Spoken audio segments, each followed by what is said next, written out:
Por que a gente fala disso tudo, né? Por que instrumentação industrial e por que dentro dessa nossa filosofia a gente fala de algumas variáveis?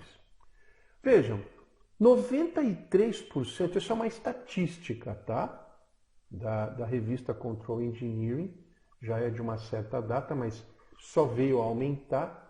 Mas as estatísticas mostram que 93% das medições e controles dos processos, principalmente contínuo, são variáveis de pressão.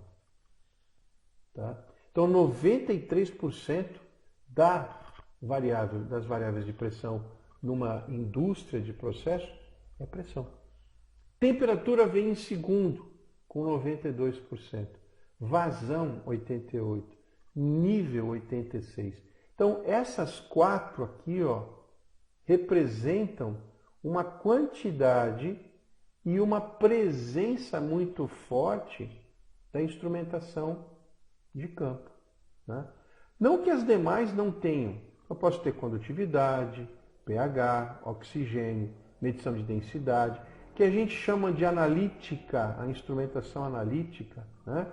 Vem de 60% para baixo. Mas por que a gente foca num curso de instrumentação essas variáveis? Porque são as que mais aparecem e são as mais requisitadas nos processos industriais.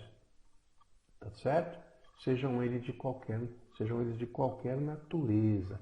Então, dentro das aplicações que vocês vão encontrar nos processos industriais, você vai trabalhar muito com pressão, temperatura, nível e vazão.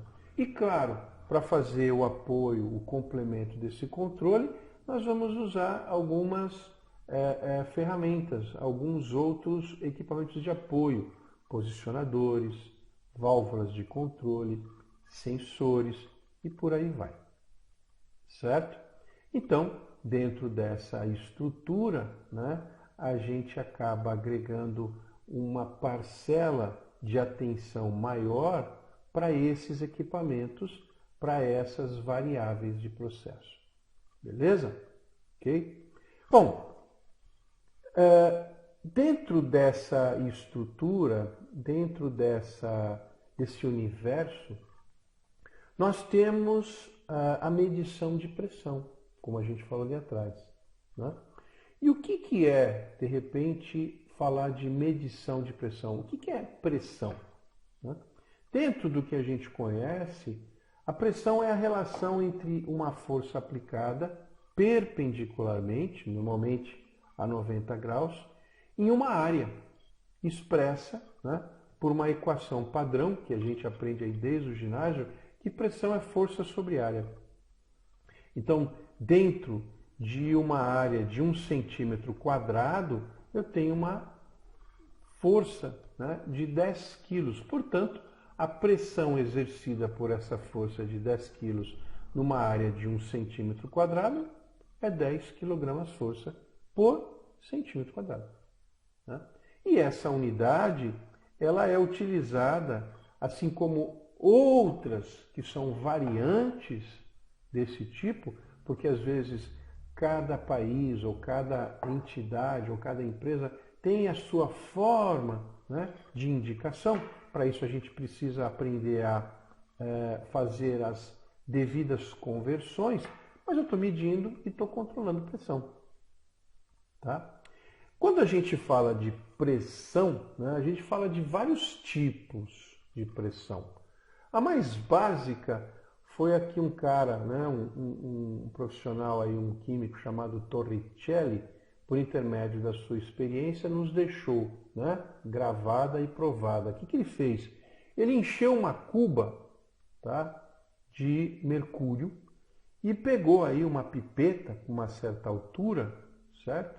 Aí de mais de 80 milímetros de altura, e encheu também de mercúrio e virou de ponta cabeça e soltou isso ao nível do mar dentro da cuba. O que ele percebeu? Que existia uma coluna, né, que baixava, certo? Uma coluna que ao nível do mar media ou que tinha um tamanho de 76 centímetros. Então, ele provou, ele verificou que ao nível do mar, a pressão atmosférica, que é a pressão a que todos nós estamos em disposição, ela tem um valor de 76 centímetros de mercúrio, ou 760 milímetros de Hg, né? Que é o que a maioria de vocês conhecem. E essa informação, né, começou a ser utilizada e ainda hoje ela é bastante requisitada nos vários equipamentos que fazem a medição dessa variável. Então aqui eu tenho, por exemplo, um manômetro, tá vendo? Que faz a leitura de uma pressão no tubulão de uma caldeira, tá? No tubulão superior da caldeira. Então eu estou medindo basicamente a pressão que está saindo para o processo, certo? E, logicamente, dentro dessa estrutura, nós estamos falando, de repente, de uma pressão, né, superaquecida ou uma pressão relativa, né? Eu estou falando em termos de estrutura de pressão atmosférica. Quando eu falo de pressão atmosférica, como a gente já comentou, é a pressão que a camada de ar exerce sobre os corpos, né, na superfície terrestre. Para aqueles que estão aqui em São Paulo, né, que não estão no nível do mar, a gente tem um planalto. E esse planalto está em torno de 440 metros de altura. E veja que ao nível do mar, a pressão, como o Torricelli informa e mediu, é de 760 milímetros. Só que lá em São Paulo não é exatamente 760 milímetros, é menor. Por quê? À medida que eu vou subindo, a pressão vai diminuindo, né? Em função da altura, tá certo? Em função de outras leis, né, vigentes, eu tenho que, à medida que eu vou subindo, a cada 100 metros, a gente vai tendo 10, né, milímetros de coluna de mercúrio a menos. Então, essa pressão ela vai diminuindo, assim como a temperatura, e é por isso que a alturas muito elevadas a gente tem alta pressão e temperaturas muito baixas. O mesmo acontece abaixo do nível do mar, né, onde eu posso chegar a uma pressão negativa muito grande. Então, dentro dessa estrutura, a gente passou também a definir, né, algumas referências de conversão. Então, uma atmosfera passou-se a utilizar a unidade ou a dimensão de 760 milímetros de Hg, certo? Quando a gente fala também de pressão manométrica, eu estou falando de pressão que pode ser positiva ou negativa, né? Se a gente pegar, por exemplo, uma garrafa de cerveja, um engradado de refrigerante, quando eu abro, ela faz aquele barulhinho, tss, né? Significa o quê? Que dentro daquela garrafa, o produto foi confinado a uma pressão ligeiramente maior do que a pressão atmosférica. O mesmo acontece quando eu vou lá no posto de gasolina e encho o pneu do meu carro, né? Então, se eu apertar a válvula, a tendência é que o ar que está lá dentro seja, né, levado para fora, porque a pressão que tem lá dentro é maior. Essa pressão que está ligeiramente acima ou abaixo da pressão atmosférica pode ser, né, uma pressão atmosfera que está acima de 160 ou abaixo. Esse tipo de pressão é chamado de pressão manométrica. Tá? Então a pressão manométrica ela é tomada em referência à pressão atmosférica. Então pode ser uma pressão manométrica positiva ou negativa, também chamada de pressão relativa. Tá certo?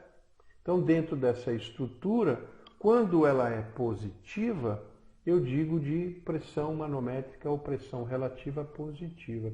E quando ela está abaixo, eu posso, referenciando ao vácuo absoluto, que é 0 milímetros de mercúrio, está referenciando o vácuo.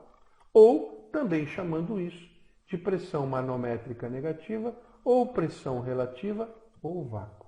É o que acontece quando você vai lá, né, no supermercado e pega aquela caixinha de café, né, que é hermeticamente selada. Então eu chego em casa, eu corto, ele, né, solta também o ar, mas ele parece uma rocha, aquilo é uma pedra, né? Ele foi envasado ou ele foi fechado a vácuo. Então a gente suprime todo o ar, né? Claro que não é tão forte como o vácuo absoluto, mas ele está abaixo da pressão atmosférica. Então eu estou falando de pressão relativa negativa ou de vácuo, né? E aí a gente tem tudo o que acontece dentro dos nossos limites do que acontece nas plantas. Então, quando eu estou me referenciando à pressão absoluta, eu estou trabalhando em relação à atmosfera, mas tomando como referência, por exemplo, o vácuo. E a gente usa algumas expressões. O instrumentista tem que conhecer algumas relações de conversão, agregando pressão absoluta, pressão relativa e pressão atmosférica. Mas ele tem que saber o que é cada uma, né? Pressão atmosférica é aquela que nós estamos influenciados, somos influenciados. A relativa que pode estar acima ou que pode estar abaixo. E a referência que pode ser a pressão absoluta, que é o vácuo. Então, dentro disso, também ele tem que conhecer, né, num certo momento, qual é o valor da pressão. E essa pressão ele tem que saber se é absoluta, se é relativa, se é pressão negativa, se está em relação ao vácuo, se está em relação à atmosférica. É uma salada de coisas, mas precisa todo um tratamento, né? Um entendimento, porque às vezes eu posso estar trabalhando com temperaturas atmosféricas, com transmissor manométrico, mas eu posso estar trabalhando no setor de refrigeração, onde as pressões são também negativas, né? Então eu estou trabalhando com outros níveis, com outros intervalos de pressão. Então, às vezes, eu trabalho com pressão absoluta. E isso demanda, né, conhecimento. E, claro, em função da sua vivência, você vai aprendendo e em função das normas ou da empresa ou da nacionalidade da empresa que você tem algumas mudanças que a gente acaba também entendendo. Mas nada que algumas tabelas de conversão, né, que a gente usa no papel ou tem na maquininha, no celular, nos ajudem a interpretar. A gente só precisa entender um pouco mais como funciona isso, tá? Faz parte. Ok? Dentro dessa estrutura, a gente tem algumas referências também. Por exemplo, o vácuo é a pressão, né, de 0 Pascal, que é uma unidade internacional, ou a gente tem até umas relações, né, como a pressão atmosférica é 1,013 vezes 10 à quinta Pascal, se a gente estiver falando de pressão manométrica. Ok?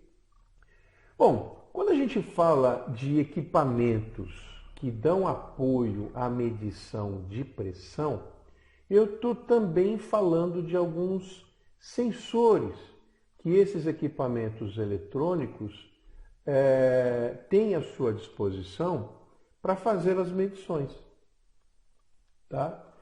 Então, quando eu falo de um transmissor de pressão, ele pode ter alguns sensores agregados à eletrônica da sua estrutura que fazem a medição da pressão. O que é fazer a medição da pressão? Pressão é uma unidade física, né?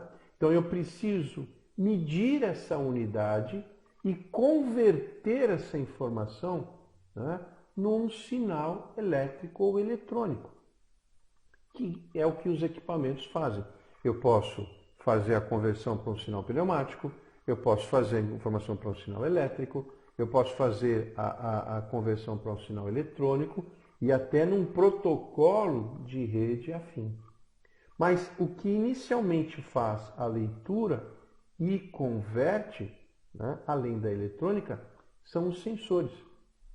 Então, um sensor muito utilizado em alguns transmissores de pressão são os sensores piezoresistivos, ou também chamados como strain gauge. Então, imagina que você tem um condutor, né? A física, né? De um condutor onde eu possa comprimir ou esticar esse cara. Tá? Existem alguns condutores ou alguns materiais em que eu posso esticar mais ou comprimir mais do que outros.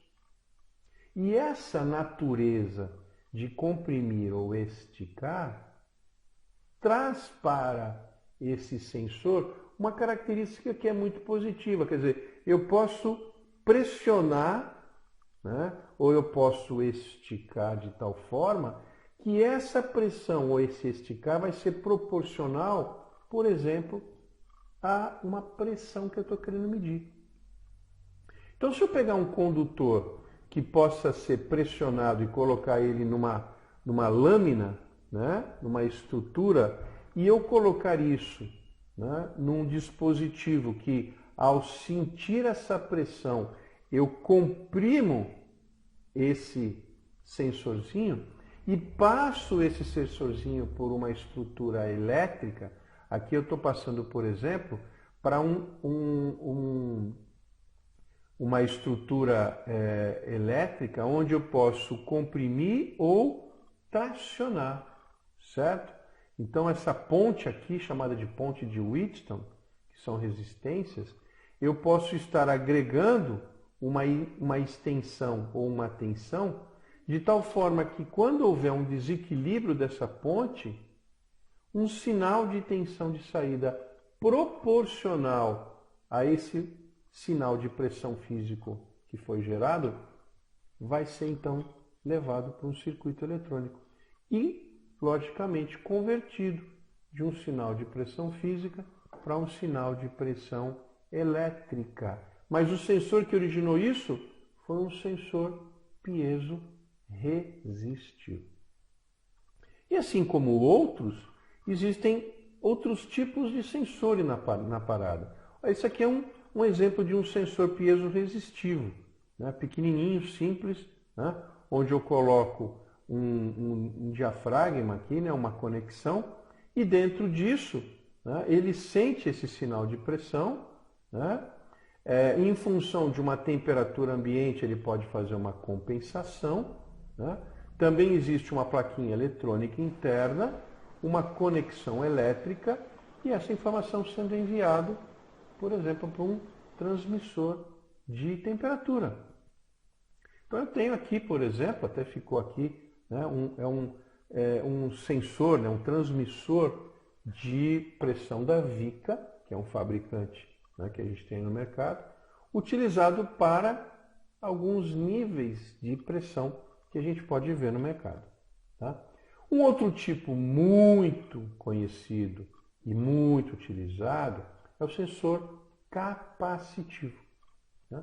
Então imagina que a gente tem aqui um fiozinho, um diafragma sensor, que às vezes pode ser da espessura de um fio de cabelo ou de alguns pequenos milímetros, e eu tenho duas câmaras. Né? Aqui em amarelinha, tudo preenchido com um óleo. Tá? Então a gente tem uma semicélula capacitiva de um lado, uma semicélula capacitiva de outro, e dos dois lados desta câmara eu tenho pressão aplicada. Né? E em função da pressão aplicada, esse diafragma sensor se movimenta para um lado ou para outro, levando um sinal de medição de capacitância para um circuito eletrônico, né? Que leva essa informação para um oscilador, que converte essa informação de capacitância num sinal elétrico dentro de um padrão de 4 a 20 mA. Tá? Isso é o que o sensor capacitivo faz e que muitos fabricantes do mercado utilizam, né, como um dos mais precisos que a gente tem para a medição de pressão. Então, dependendo dos níveis de pressão e das finalidades, eu posso estar utilizando um sensor piezoresistívo ou um sensor capacitivo. Né? Eu vou ter várias outros tipos de medições e de fabricantes que fazem a medição de formas distintas e dentro das aplicações, às vezes, se mostram com um custo-benefício extremamente positivo. Quando a gente fala de transmissores inteligentes de pressão, nós estamos falando de aplicações, né? Então, aquela semicélula que eu falei para vocês, ou mesmo o peso resistivo, ela tem duas tomadas, tá? Qualquer que sejam os transmissores, medindo pressão manométrica, ou diferencial, ou absoluta, ou uma pressão estática, né? Que está sendo medida por tubulações ou em tanques, né? Ou medindo, inclusive, vazão, né? Mais para frente eu vou mostrar aqui uma medição de vazão e a gente vai ter essa estrutura sendo mostrada. Nível também pode ser medido por intermédio de uma medição de pressão, por exemplo, diferencial ou não. Densidade, volume. Olha só a aplicação do transmissor inteligente de pressão. Lembra daqueles 93%, né, que pode estar em torno de 80 e alguma coisa para medição de nível e vazão? Porque um acaba arrastando o outro. E você vai ver isso no mercado de uma forma muito grande. Beleza? Quando eu falo de medição de nível, né, o que é medir um nível? O nível é uma altura, né, de um conteúdo, de um reservatório, que pode ser um líquido, que pode ser um sólido, certo? Que pode ser até um pastoso, né? Aqui exemplo de um tanque de uma área de utilidades. Então, nível é a altura de uma medição de um tanque que eu quero avaliar essa quantidade, né, para uma posterior quantificação, certo? E quando eu falo de medição de nível, eu posso estar medindo o nível de uma forma direta, de uma forma indireta ou de uma forma descontínua. Então, em medições diretas, eu estou falando de réguas, gabaritos, visores, boias, flutuadores.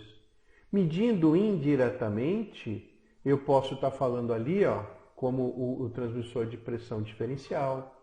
Eu posso estar medindo por intermédio de empuxo, de borbulhadores, de capacitâncias. Eu posso estar fazendo uma medição por intermédio de um transmissor ultrassônico, um transmissor de radar. Eu posso estar medindo o nível por intermédio de peso, né, de incidência de raio gama. Tá? Ou eu posso estar medindo nível por uma chave. Então eu quero saber se tem, se não tem.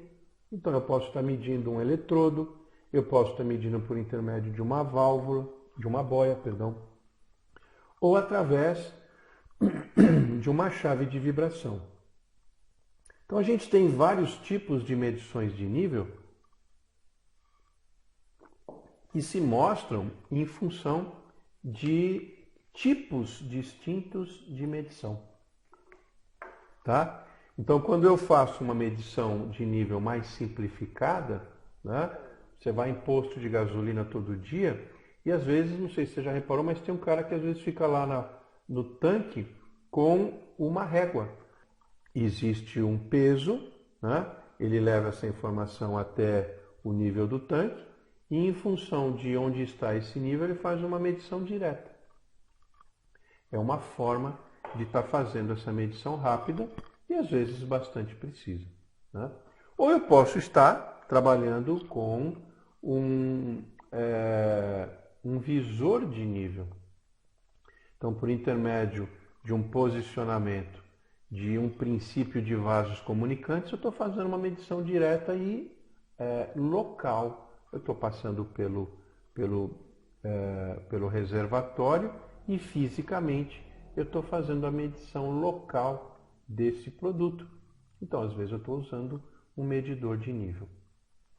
Ou não, às vezes eu estou com um tanque onde eu quero fazer uma medição da pressão hidrostática, né? Eu quero saber qual é o nível da pressão que está, ou melhor, o nível de líquido que tem lá dentro, que está em equilíbrio, né? Que está em repouso. Eu posso ter a ação da gravidade apenas, ou eu posso ter até um produto que está pressurizado, né? Então, utilizando o teorema de Stevin, né, pressão é proporcional à altura da coluna líquida multiplicado pela densidade relativa desse líquido, eu posso definir algumas regras, eu posso definir valores de pressão, tá? Da tomada de alta e da tomada de baixa, um diferencial de pressão e fazer a leitura do nível do tanque. Tá? Esse tanque pode estar aberto, né? Como é o caso, por exemplo, de reservatórios, e às vezes o transmissor colocado lá no pezinho, lá embaixo, medindo a altura da coluna líquida, sentindo a pressão, conhecendo a densidade do produto e a altura do tanque. Então, com isso, com a tomada aberta, né, de baixa para a atmosfera, eu estou fazendo sempre uma medição de pressão diferencial, mas medindo a coluna de líquido. Tá? Ou posso estar dentro dessa estrutura fazendo uma medição, né, em função de um tanque que pode ter um produto com alta temperatura ou um produto corrosivo, e esse produto não pode, por exemplo, estar em contato com a célula capacitiva do equipamento, do transmissor. Então eu uso, às vezes, né, um selo, né, ou uma estrutura remota para poder estar trabalhando com essa medição. Esse tanque pode, por exemplo, até estar fechado ou ser pressurizado. E dentro dessa medição, a gente tem que conhecer como funciona, então, como medir isso, né? É o que a gente faz nos treinamentos, ensinando o pessoal a trabalhar com medição de tanques. Por exemplo, uma caldeira, né? Às vezes pode ser água, né, que você está fazendo a medição, mas uma água, às vezes, com temperatura elevada ou com alta pressão, e para isso você tem que conhecer qual é a estrutura de medição. Então, com isso, a gente faz uma medição indireta, né, fazendo as medidas dos equipamentos. Um outro ponto bastante interessante na medição de nível é onde a gente faz a medição de nível de alguns tanques, mas a gente não está utilizando o princípio da medição de pressão hidrostática, e sim medindo o nível por intermédio de ondas, tá? Como, por exemplo, aqui o ultrassom. Então você já ouviu falar, por exemplo, lá no morceguinho, né, que emite um sinal de uma certa frequência, e quando esse sinal, que é uma onda eletromecânica, atinge um bichinho, atinge um anteparo, essa informação retorna. E, né, o nosso amiguinho, né, que faz essa informação, né, ele sabe que quando ele emite um sinal eletromecânico, ele retorna, certo? E ele medindo, né, a velocidade com que essa informação vai e volta, ele sabe a distância em que o bichinho está dele, tá certo? Então, com isso, com essa medição de ultrassom, a gente usa o mesmo princípio, né, para fazer medidas, tá, gerando um sinal eletromecânico até o produto, medindo o tempo em que esse sinal retorna e, de certa forma, medindo a sua reflexão, efetivando a distância ou a altura em que o produto se encontra. É o mesmo princípio, né, de medição que muitas vezes a gente usa, que é usado pelo sonar, né, de um navio, do morcego, dessas medições que fazem uma leitura de medição em função do tempo, né, e fazem a leitura do nível. Tá? Isso também é muito utilizado, né, por outros equipamentos que também utilizam essa medição de ir e voltar, né, para fazer a medição de uma altura, que são os radares. O radar também utiliza esse princípio de gerar um sinal, medir a reflexão e voltar. Mas de forma diferente do ultrassom, ele usa um sinal eletromagnético. Tá? Na verdade, quando eu estou falando de medida de ultrassom, eu estou falando da densidade do meio. E quanto maior a densidade, maior a minha reflexão. E isso é ótimo. Né? Agora, quando eu estou falando de medição de radar, eu estou falando da medição por um efeito eletromagnético. E não estou falando de densidade, e sim, eu estou falando de um dielétrico do produto, tá? Que é uma outra medida. E aqui, no transmissor de nível, ou na medição de nível por radar, eu consigo fazer alguns filtros, quer dizer, eu tenho uma estrutura de medição mais apurada e alguns filtros que na incidência, por exemplo, de algum tipo de sinais, como névoa, como vento, como algum tipo de borbulhamento, algum tipo de poeira, pode atrapalhar a medição. Tá? Então, quando eu estou trabalhando com radar, eu tenho filtros que me dão medições mais precisas. Né? E às vezes, em função da precisão, eu posso estar escolhendo entre um medidor de nível por onda mecânica, que é o ultrassom, ou então o radar. Né? Então, dentro do curso, a gente avalia, dá alguns exemplos, entende um pouco melhor esse tipo de coisa, para que o instrumentista possa também conhecer esse outro tipo de medição indireta, certo? Que pode ser feito por um equipamento diferente do que um transmissor de pressão que a gente comentou, trabalhando com um transmissor de radar. Tá certo? Isso é bastante bacana também. E claro, quando eu estou falando de medição descontínua, que é por intermédio de uma medição de nível, eu posso estar usando uma boia. Né? Então, dentro de um equipamento, eu posso ter uma boia que fica normalmente aberta ou normalmente fechada, e quando o contato abre ou fecha, eu tenho essa estrutura, né, sendo medida e levada, né, por provavelmente algum equipamento, algum PLC ou algum cartão que está fazendo, né, esta medição, e porventura eu consigo saber se o nível está acima ou está abaixo de um certo valor. Tá certo? Então eu não tenho um outro tipo de medição diferenciada, eu uso esse que é mais simples, mas que efetivamente também funciona para uma forma de medição, né, padrão.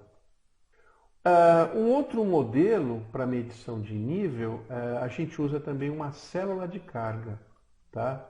A medição feita por célula de carga, ele mede por intermédio de uma estrutura de pesagem. Então imagine que você tenha um silo ou uma balança, que a eletrônica dela, lembra lá do strain gauge? Tá? Também utiliza um strain gauge, um sensor, né, que por intermédio de um peso, de uma medição por pesagem, informa, tá, qual que é proporcionalmente entre uma calibração mínima e máxima, qual que é o nível daquele silo, ou qual é o nível daquele tanque, tá certo? Isso também é muito aplicado para uma medição de nível quando eu uso uma célula de carga. Né? Então, a medição por pesagem consiste basicamente na instalação de células de carga em pontos estratégicos da sustentação do equipamento, fazendo a medição. Né? Um caso bastante básico é esse aqui. Ó. Então, eu tenho aqui alguns sensores por célula de carga que são levados para um equipamento de leitura, né? Um medidor, que por sua vez está fazendo a conversão direta e online, né? E enviando isso para uma certa medição ou um certo controlador.